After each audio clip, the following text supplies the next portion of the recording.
Canada के कारोबारी को करीब 7 करोड़ रुपए जलाने का जुर्म में 1 महीने की जेल की सजा दी गई। इस कारोबारी ने 10 लाख डॉलर यानी भारतीय रुपयों के हिसाब से 7 करोड़ रुपए इसलिए जलाए ताकि तलाक के बाद उसे ये पैसे अपनी पत्नी को ना देने पड़े। अदालत में सुनवाई के समय अपना जुर्म कबूलते हुए कारोबारी ने बताया कि वो तलाक की लंबी प्रक्रिया से परेशान हो चुका था और वो अपनी जमा पूंजी का हिस्सा किसी भी कीमत पर अपनी पत्नी को नहीं देना चाहता था। इसलिए उसने 25 बार अलग अलग बैंक खातों से ये रकम निकाली और उसे आग के हवाले कर दिया। कोर्ट ने इसे जानबूझकर की गई गलती मानते हुए कारोबारी को 1 महीने की सजा सुना दी। दिल्ली विधानसभा चुनाव के नतीजे आने के बाद बीजेपी और कांग्रेस की सहयोगी पार्टियां भी खाली हाथ रह गईं। देश की राजधानी के चुनाव में इस बार बिहार की 3 बड़ी पार्टियों ने किस्मत आजमाई, लेकिन तीनों पार्टियों में किसी का खाता नहीं खुला और जेडीयू, आरजेडी और एलजेपी के उम्मीदवारों को हार का मुंह देखना पड़ा। दिल्ली में पूर्वांचल के लोगों की अच्छी खासी आबादी है। यही वजह है कि बीजेपी ने जेडीयू और एलजेपी के साथ मिलकर चुनाव लड़ा। यही नहीं, बिहार के मुख्यमंत्री नीतीश कुमार ने दिल्ली में रैली और रोड शो भी किए थे। बुराड़ी में तो गृह मंत्री अमित शाह और नीतीश कुमार ने एक साथ चुनाव प्रचार किया था। यही नहीं, दिल्ली में रैली के दौरान नीतीश कुमार ने केजरीवाल सरकार के काम पर भी सवाल उठाए थे। दिल्ली की जिम्मेवारी मिली है, देश की राजधानी की जिम्मेवारी मिली है, ये मामूली बात नहीं है, ये बहुत बड़ा सम्मान है। लेकिन इतना सम्मान मिलने के बाद जो आज सरकार है उसने किया क्या है? लेकिन जब नतीजे आए तो जेडीयू के हाथ खाली रह गए और नीतीश कुमार के तेवर भी बदल गए, क्योंकि वो मीडिया के सवालों से बचते नजर आए। आम आदमी पार्टी की सरकार बन रही है। लेकिन जेडीयू के दूसरे नेताओं ने दिल्ली चुनाव में मिली हार पर मंथन की बात की। जीत की हकदार आप है, जनता ने आशीर्वाद दिया है, वोट किया है, हम आगे भी कोशिश जारी रखेंगे। माना जाता है कि दिल्ली में करीब 25 विधानसभा सीटों पर पूर्वांचल के मतदाता हार जीत तय करते हैं। यही वजह है कि बीजेपी ने यह चुनाव पूर्वांचल के मतदाताओं को ध्यान में रखकर लड़ने की कोशिश की थी और जेडीयू ने बुराड़ी और संगम विहार सीट से अपने उम्मीदवार उतारे थे, जबकि एलजेपी के उम्मीदवार ने सीमापुरी विधानसभा सीट से किस्मत आजमाई थी। लेकिन बीजेपी की दोनों सहयोगी पार्टियों को आम आदमी पार्टी ने हरा दिया। हालांकि जेडीयू और एलजेपी की हालत आरजेडी से बेहतर थी, क्योंकि ये दोनों पार्टियां अपनी अपनी सीटों पर दूसरे नंबर पर रहीं, जबकि आरजेडी ने जिन 4 सीटों पर चुनाव लड़ा वहां उसे बहुत कम वोट मिले, जो आरजेडी के लिए परेशान करने वाला है। हालांकि पार्टी के नेता अपनी चिंता खुलकर जाहिर करने से बचते दिखे और खुद को तीसरा विकल्प बताकर बात टालने की कोशिश की। हम तीसरे विकल्प थे, शुरू से हम दूर थे, इसमें कोई दो मत नहीं। दिल्ली के चुनाव में कांग्रेस का खाता तक नहीं खुला है और आरजेडी उसकी सहयोगी है, लिहाजा आरजेडी की हार को इससे जोड़कर भी देखा गया। लेकिन उसने इस पर भी गोलमोल जवाब दिया। गांधी के खिलाफ जो लोग बोल रहे थे उनको छोड़ दिया, जो गांधी की पार्टी है उसको भी तो साथ नहीं दिया, जिनके साथ आप थे वो तो चले गए केजरीवाल के साथ। नहीं, आप एक बात जगिए, मैंने आपको कहा कि जब जनता उस जुबान को शिकस्त देना चाहती है तो वो बेहतर विकल्प देखती है। हमसे बेहतर विकल्प उन्होंने आम आदमी पार्टी को माना। दिल्ली विधानसभा चुनाव में आरजेडी ने कांग्रेस के साथ गठबंधन में 4 सीटों पर अपने उम्मीदवार उतारे और 4 सीटों पर पार्टी के उम्मीदवारों का हाल बुरा रहा, क्योंकि उत्तम नगर से आरजेडी प्रत्याशी शक्ति कुमार बिश्नोई को 200 वोट भी नहीं मिले, जबकि पालम सीट से आरजेडी प्रत्याशी निर्मल कुमार सिंह को 400 से कम वोट मिले। इसी तरह किराड़ी सीट से भी आरजेडी प्रत्याशी रियाजुद्दीन खान मुश्किल से 200 का आंकड़ा पार कर पाए, जबकि बुराड़ी सीट से आरजेडी के प्रत्याशी प्रमोद त्यागी को करीब 1500 वोट मिले। इस सीट पर आरजेडी की टक्कर आम आदमी पार्टी के संजीव झा और जेडीयू के शैलेंद्र कुमार से थी, जो अंतिम नतीजे आने पर आरजेडी से कहीं आगे निकल चुके थे। ब्रेकिंग न्यूज दे रहे हैं दीपक मिश्र। दिल्ली विधानसभा चुनाव में जीत हासिल करने वाले मेहरौली आम आदमी पार्टी के विधायक नरेश यादव के काफिले पर फायरिंग हुई, जिसमें पार्टी के अशोक मान नाम के कार्यकर्ता की मौत हो गई, एक कार्यकर्ता घायल है। गोलीबारी की यह घटना उस समय हुई जब नरेश यादव चुनाव में जीत हासिल करने के बाद मंदिर से लौट रहे थे। पुलिस के मुताबिक हमलावर ने मारे गए कार्यकर्ता को ही निशाना बनाकर फायरिंग की थी। पुलिस ने दावा किया है कि आरोपी ने करीब 8 गोलियां दागी, जिनमें 6 गोलियां अशोक मान को लगी, जबकि 2 गोलियां हरेंद्र नाम के कार्यकर्ता को लगी और वो घायल हो गया। बताया गया कि आम आदमी पार्टी कार्यकर्ता अशोक मान पर आपसी रंजिश की वजह से हमला किया गया। पुलिस ने घायल कार्यकर्ता के बयान के आधार पर आरोपी की पहचान का दावा किया है। केस दर्ज कर उसकी तलाश में जुट गई है। पीछे से अचानक आवाज आई पट पट कट की, तो हमें लगा कि शायद पटाखे उठाके हैं, क्योंकि बीच में भी पटाखे 1-2 बार छूटे थे। तो फिर एकदम से जो ड्राइवर था उसने गाड़ी लेफ्ट को घुमा दी, उसने कहा भाई गोली चली है। तो हम लोग नीचे की तरफ बैठ गए, आगे गाड़ी भगाई। वो 2 लोगों को उसमें गोली लगी, जिसमें कि अशोक मान जी की डेथ हो गई है और एक हरिंदर है वो घायल है, उनको भी गोली लगी है। तो महरौली से ये विधायक है नरेश यादव, जिन्होंने कल जीत दर्ज की है और इनके काफिले पर हमला हुआ है। बताया जा रहा है कि मंदिर से दर्शन करके लौट रहे थे नरेश यादव और इस बीच कार्यकर्ताओं पर गोली चली और एक कार्यकर्ता की मौत हुई है।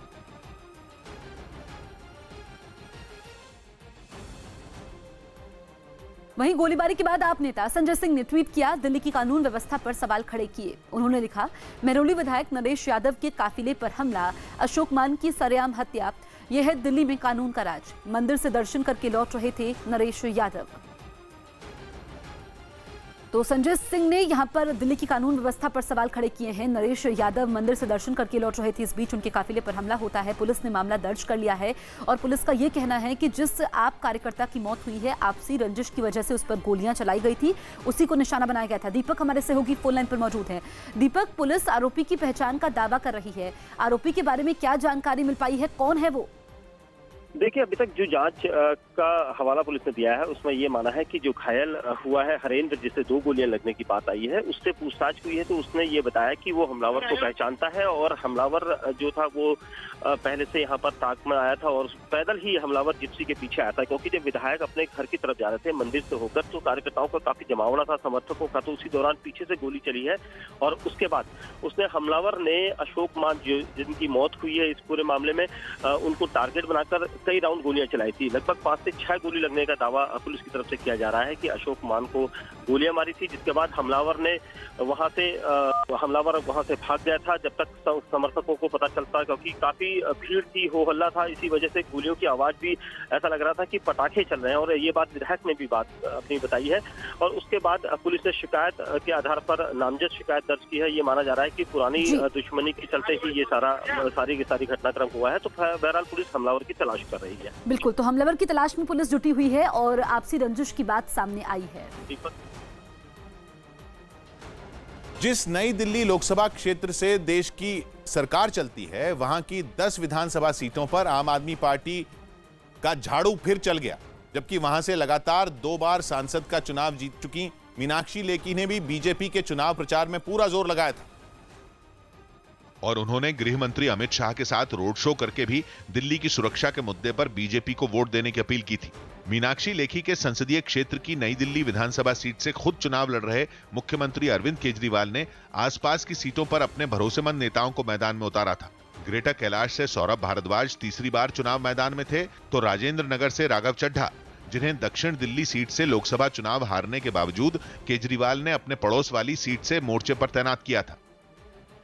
और नतीजों ने साफ कर दिया कि नई दिल्ली लोकसभा सीट के तहत आने वाली सभी विधानसभा सीटों पर आम आदमी पार्टी जनता का भरोसा जीतने में कामयाब रही, जहां लगातार दूसरी बार सभी 10 विधानसभा सीटें आम आदमी पार्टी ने जीत ली, जबकि 2019 में नई दिल्ली लोकसभा क्षेत्र में आने वाली इन 10 में 10 सीटों पर बीजेपी को भारी बढ़त हासिल हुई थी, जिससे बीजेपी को उम्मीद थी कि वो 2013 की तरह ही इस बार आम आदमी पार्टी को नई दिल्ली लोकसभा क्षेत्र में कड़ी टक्कर दे सकती। लेकिन बीजेपी 2013 का प्रदर्शन भी नहीं दोहरा पाई, जब उसे विधानसभा चुनाव में नई दिल्ली लोकसभा क्षेत्र के तहत आने वाली 10 में 3 सीटों पर जीत मिली थी और आम आदमी पार्टी ने तब 7 सीटें जीती थी। देर रात ग्रेटर नोएडा में पुलिस और बदमाशों के बीच हुई मुठभेड़ में एक 25,000 के इनामी बदमाश को पकड़ लिया गया, जबकि एक बदमाश पुलिस को चकमा देकर भागने में कामयाब रहा। पकड़े गए बदमाश का नाम रोहित उर्फ जीवा है, जो मुठभेड़ के समय पुलिस की गोली से घायल हो गया था।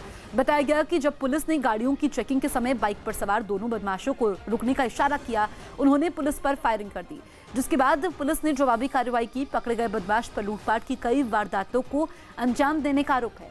पुलिस ने पकड़े गए बदमाश के पास से एक देसी कट्टा, जिंदा कारतूस और एक मोटरसाइकिल बरामद की है। फरार आरोपी की तलाश जारी है। बदमाशों को जब रोका गया तो उन्होंने पुलिस पार्टी पर फायर करके भागने का प्रयास किया। उनको पुलिस पार्टी ने रोका, जिस पे उन्होंने फायर किया पुनः, जिसमें पुलिस के द्वारा भी गोली चलाई गई, जिसमें एक गोली उसके पैर में लगी। एक बदमाश गिरफ्तार हुआ है, एक बदमाश भागने में सफल हुआ है। ब्राजील के दक्षिणी इलाकों में भारी बारिश और बाढ़ से हालात बिगड़ गए। बारिश का सबसे ज्यादा असर साओ पाउलो में हुआ, जहां लगातार हो रही बारिश ने 15 साल का रिकॉर्ड तोड़ दिया, जिसकी वजह से सड़कें नदियों में तब्दील हो गईं। सड़क पर पानी की लहरें इतनी तेज थीं कि उनमें कई मकान और लोग तक बहते नजर आए। सड़क किनारे खड़े लोगों ने पानी में बह रहे लोगों को बचाने की कोशिश की, लेकिन बहाव इतना तेज था कि वो बह रहे लोगों तक नहीं पहुंच सके। जोरदार बारिश की वजह से एक पहाड़ भी खिसक गया, जिसके मलबे ने वहां बने कई मकानों को अपनी चपेट में ले लिया। हालांकि खतरे की आशंका से लोग पहले ही इन मकानों को खाली करके चले गए थे, जिसकी वजह से उनकी जान बच गई। लेकिन साओ पौलो के कई ऐसे इलाके भी हैं जो बाढ़ में पूरी तरह डूब चुके हैं। इन इलाकों में हर तरफ सिर्फ पानी ही पानी नजर आया, जिनमें सैकड़ों गाड़ियां डूब गईं और कई कारें पत्तों की तरह पानी पर तैरती दिखाई दी। बारिश और बाढ़ की वजह से ट्रकों के पहिए भी थम गए। लोग बाढ़ में फंसी गाड़ियों को धक्का मारकर निकालते नजर आए। भारी बारिश और बाढ़ की वजह से रेल की पटरियों में भी पानी भर गया और ट्रेनें जहां तहां रुक गईं। कई बसें भी बाढ़ की चपेट में आ गईं और उनमें बैठे लोग अंदर ही फंस गए। सड़कों में इतना पानी भर गया कि लोग नाव चलाने को मजबूर हो गए। कुछ लोग घुटनों तक पानी में आते जाते दिखे। कई लोग जहां फंसे थे वहीं के होकर रह गए। इनमें कुछ लोग तो ऐसे थे जो बाढ़ में फंसने के बाद अपनी गाड़ियों के ऊपर बैठ गए, जिन्हें हेलीकॉप्टर से रेस्क्यू किया गया, जबकि कुछ लोगों को बचाव दल के लोगों ने नावों से बाहर निकाला। साओ पाउलो में तो बाढ़ से हालात ऐसे बिगड़े कि पानी सड़क के किनारे, दुकानों और इमारतों की बेसमेंट के भीतर घुस गया। लगातार हो रही बारिश से शहर का पानी निकालने वाले नाले भी उफान पर आ गए, जिनसे पानी निकलकर सड़कों पर गिरने लगा। इस बारिश और बाढ़ की वजह से वहां हजारों लोग बेघर हो गए, जबकि कई लोगों की जान जाने की भी खबरें सामने आई। छत्तीसगढ़ के जशपुर में दिन दहाड़े जिला अस्पताल से एक 6 दिन का बच्चा चोरी हो गया। बच्चा चोरी करने का आरोप एक महिला पर लगा।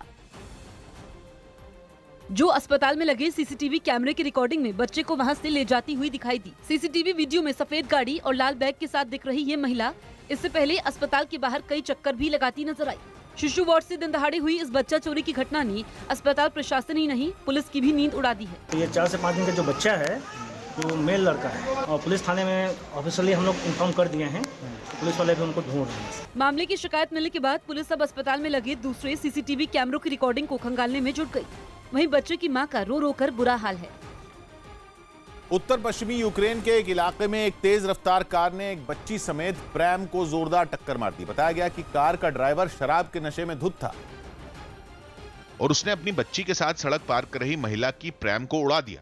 इससे पहले उस सड़क पर कई गाड़ियां गुजरती नजर आईं।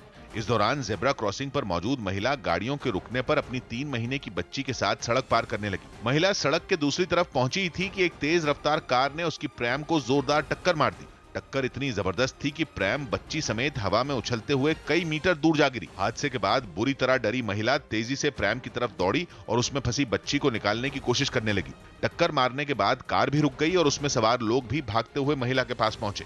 हालांकि इस हादसे में बच्ची की जान बच गई और उसे हल्की चोटें ही आईं। मध्य प्रदेश के इंदौर में एक टोल प्लाजा पर तोड़फोड़ की गई। इंदौर भोपाल बाईपास पर बने टोल प्लाजा पर टोल को लेकर हुए विवाद के बाद कुछ लोगों ने वहां तोड़फोड़ की। ये पूरी घटना सीसीटीवी में रिकॉर्ड हो गई।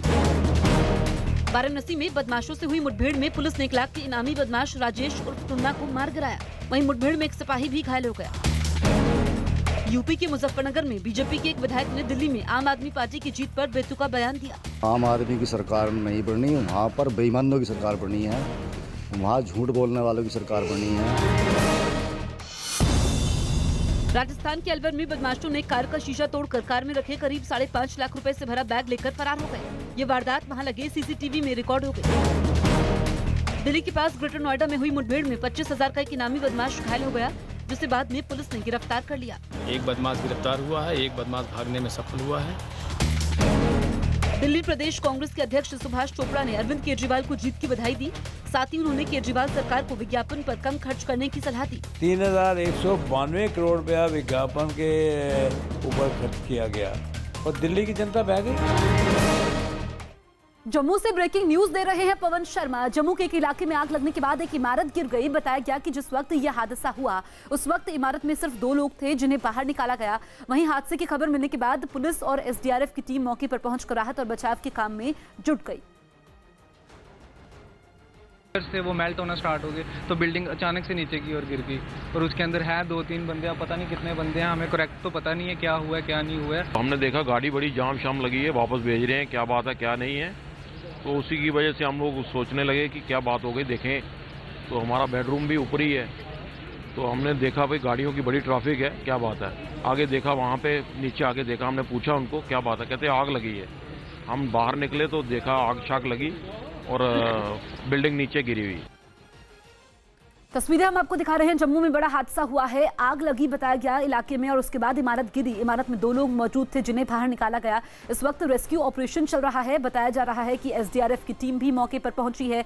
पुलिस रेस्क्यू ऑपरेशन में जुटी है। आप देखिए धुआं निकल रहा है और आसपास के लोग भी वहां पर मौजूद हैं। इस वक्त प्राथमिकता यही है कि आग पर काबू पाया जाए। आग कैसे लगी ये अभी साफ नहीं हो पाया है, जांच के बाद तस्वीर साफ हो पाएगी, लेकिन अभी राहत और बचाव का काम जारी है। पवन हमारे सहयोगी फोन लाइन पर मौजूद है। पवन, ताजा स्थिति क्या है? देखिए, ये घटना सुबह 4 बजे के करीब की है। जम्मू का तालाब चल्लो इलाका पड़ता है। यहाँ पर एक लकड़ी का बहुत बड़ा गोदाम था जो आरा मिल जिसे हम कहते हैं, वहाँ पर आग लगी थी और आग लगने के बाद ही साथ वाली जो बिल्डिंग थी वो कोलैप्स हो गई थी, जिसमें 6 लोगों को रेस्क्यू किया गया है जिन्हें मेडिकल कॉलेज शिफ्ट किया गया है। लेकिन अभी भी कुछ लोग जो हैं वो बिल्डिंग के मलबे के अंदर फंसे हुए हैं और जम्मू कश्मीर पुलिस की टीमें और एसडीआरएफ की टीमें भी डिप्यूट है और अभी एनडीआरएफ की टीम को भी बुलाया गया है ताकि जो मलबे के भीतर फंसे हुए लोग हैं उनको बाहर निकाला जा सके। कितने लोग फंसे हुए हैं अभी तक इसकी जानकारी नहीं मिल पाई है, लेकिन रेस्क्यू ऑपरेशन चल रहा है और जो 6 लोग थे जो फंसे हुए थे उनको निकाला गया है मलबे से, उनको मेडिकल कॉलेज जम्मू में शिफ्ट कर दिया गया है। बिल्कुल, तो पवन हमारे सहयोगी जानकारी दे रहे हैं कि कुछ लोग अभी भी अंदर फंसे हुए हैं। प्राथमिकता यही है कि उनको बाहर निकाला जाए। दिल्ली में तीसरी बार आम आदमी पार्टी की सरकार बनने जा रही है। विधानसभा चुनाव के नतीजे आने के बाद यह बात साफ हो गई कि दिल्ली के लोगों ने एक बार फिर अरविंद केजरीवाल को मुख्यमंत्री बनाने का फैसला किया और आम आदमी पार्टी को 62 सीटों पर जीत दिलाई। हालांकि इस बार उसे 5 सीटों का नुकसान हुआ है क्योंकि 2015 के विधानसभा चुनाव में आम आदमी पार्टी को 67 सीटों पर जीत मिली। वहीं पिछली बार 3 सीटें जीतने वाली बीजेपी की सीटें थोड़ी बढ़ी और उसके 8 विधायक जीते। लेकिन इस बार भी पार्टी दहाई का आंकड़ा नहीं छू पाई, जबकि 2013 के विधानसभा चुनाव में बीजेपी को 32 सीटों पर जीत मिली थी। वहीं देश की दूसरी सबसे बड़ी पार्टी कांग्रेस का हाल तो बेहद बुरा था क्योंकि लगातार दूसरी बार दिल्ली में कांग्रेस पार्टी का खाता नहीं खुला। कांग्रेस का यह हाल तब है जब वो 1998 से 2013 तक लगातार 15 साल तक दिल्ली की सत्ता में रह चुकी है। दिल्ली विधानसभा चुनाव में बीजेपी ने पिछले चुनाव के मुकाबले इस बार थोड़ा बेहतर प्रदर्शन किया। 2015 में हुए चुनाव में बीजेपी को सिर्फ 3 ही सीटें मिली थी, लेकिन इस बार पार्टी ने 8 सीटों पर जीत दर्ज की, यानी उसकी 2015 के मुकाबले इस बार 5 सीटें बढ़ गईं। 2015 में बीजेपी को सिर्फ रोहिणी, विश्वासनगर और मुस्तफाबाद में जीत मिली थी, लेकिन इस बार आम आदमी पार्टी ने मुस्तफाबाद सीट बीजेपी से छीन ली। हालांकि बीजेपी ने आम आदमी पार्टी की 6 सीटें अपने नाम कर ली। बीजेपी को 2015 की अपेक्षा परसेंटेज काफी बढ़ा है। 2015 में 32% वोटिंग थी हमारे पक्ष में, बीजेपी के पक्ष में अभी 38.78% है। सीटों की दहाई का आंकड़ा छूने में नाकाम रही बीजेपी के नेता इसी बात से खुश दिखे कि उनकी सीटों की संख्या बढ़ गई। भारतीय जनता पार्टी ने गेन किया, वहाँ पर लूज किया है, तो आम पार्टी ने क्या है, कांग्रेस ने क्या, कांग्रेस शून्य हो गई, आम पार्टी की सीटें कम हुई और भारतीय जनता पार्टी की सीट बढ़ी गई। बीजेपी ने दिल्ली की जिन 8 विधानसभा सीटों पर जीत दर्ज की उनमें 6 नई है। लक्ष्मी नगर में बीजेपी के अभय वर्मा ने आम आदमी पार्टी के नितिन त्यागी को करीब 900 वोटों से हरा दी। इसी तरह गांधीनगर सीट पर भी आम आदमी पार्टी के नवीन चौधरी को बीजेपी के अनिल कुमार वाजपेयी ने 6000 वोटों से हराया। पिछले चुनाव में अनिल कुमार वाजपेयी ने आम आदमी पार्टी के टिकट पर सीट जीत दर्ज की थी, लेकिन इस बार आम आदमी पार्टी ने उनका टिकट काट दिया, जिसके बाद वो बीजेपी में शामिल हो गए थे। रोहतास नगर में भी बीजेपी के जितेंद्र महाजन ने आम आदमी पार्टी के उम्मीदवार सरिता सिंह को मात दी। गोंडा में बीजेपी के अजय महावर ने आम आदमी पार्टी के प्रत्याशी श्रीदत्त शर्मा को करीब 25,000 वोटों से हराया। तो वहीं करावल नगर में बीजेपी के मोहन सिंह बिष्ट ने आम आदमी पार्टी के दुर्गेश पाठक को 20,000 से ज्यादा वोटों से हरा दी। पिछले चुनाव में करावल नगर सीट से आम आदमी पार्टी के टिकट पर कपिल मिश्रा ने चुनाव लड़कर जीत दर्ज की थी। बाद में कपिल मिश्रा बीजेपी में शामिल हो गए थे, जिसके बाद बीजेपी ने उन्हें मॉडल टाउन से टिकट दिया, जहां से वो चुनाव हार गए। लेकिन करावल नगर सीट पर बीजेपी चुनाव जीत गई। वहीं बदरपुर सीट पर बीजेपी के रामवीर सिंह बुधूड़ी ने आम आदमी पार्टी के राम सिंह नेताजी को हराया। इस सीट पर आम आदमी पार्टी ने मौजूदा विधायक नारायण दत्त शर्मा की जगह राम सिंह नेताजी को टिकट दिया था। आम आदमी पार्टी प्रचंड बहुमत के साथ एक बार फिर दिल्ली की सत्ता संभालने वाली है। आज सुबह 11 बजे अरविंद केजरीवाल अपने घर पर आम आदमी पार्टी के जीते हुए विधायकों के साथ बैठक करेंगे। उससे पहले करीब 10:30 बजे वो दिल्ली के उपराज्यपाल से मुलाकात करेंगे। 70 सीटों वाली विधानसभा में 62 सीटों पर जीत दर्ज कर आम आदमी पार्टी ने विपक्ष का सफाया कर दिया। बीजेपी को सिर्फ 8 सीटें मिली, जबकि कांग्रेस 2015 की तरह इस बार भी खाता नहीं खोल पाई। इसके साथ ही आम आदमी पार्टी के मुखिया अरविंद केजरीवाल तीसरी बार दिल्ली के मुख्यमंत्री बनेंगे।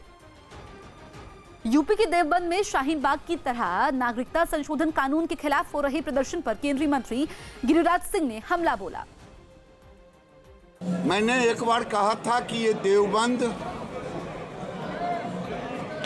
ये आतंकवाद की गंगोत्री, सारे बड़े बड़े दुनिया में जो भी पैदा हुए आतंकवाद, चाहे हाफिज सईद का मामला हो, ये सारे के सारे लोग यहीं से निकलते हैं। दिल्ली में शाहीन बाग के मुद्दे पर लोगों के बीच जाने का बीजेपी को फायदा हुआ, लेकिन वो इस फायदे को सीटों में नहीं बदल सकी। दिल्ली में बीजेपी का वोट शेयर करीब 38% रहा, जबकि 2015 में उसे दिल्ली में लगभग 32% वोट मिले थे। यानी कि शाहीन बाग के मुद्दे ने बीजेपी को फायदा पहुंचाया, उसका वोट शेयर 6% तक बढ़ गया। हालांकि वोट शेयर में मिली बढ़त को वो सीटों में नहीं बदल पाई। वहीं आम आदमी पार्टी ने लोकसभा में अपने खराब प्रदर्शन को पूरी तरह पलट दिया। लोकसभा चुनाव में जहां उसे 18% वोट मिले थे, तो विधानसभा में उसका वोट शेयर बढ़कर करीब 54% हो गया। ये वोट शेयर 2015 में मिले उसे वोट शेयर के ही बराबर है।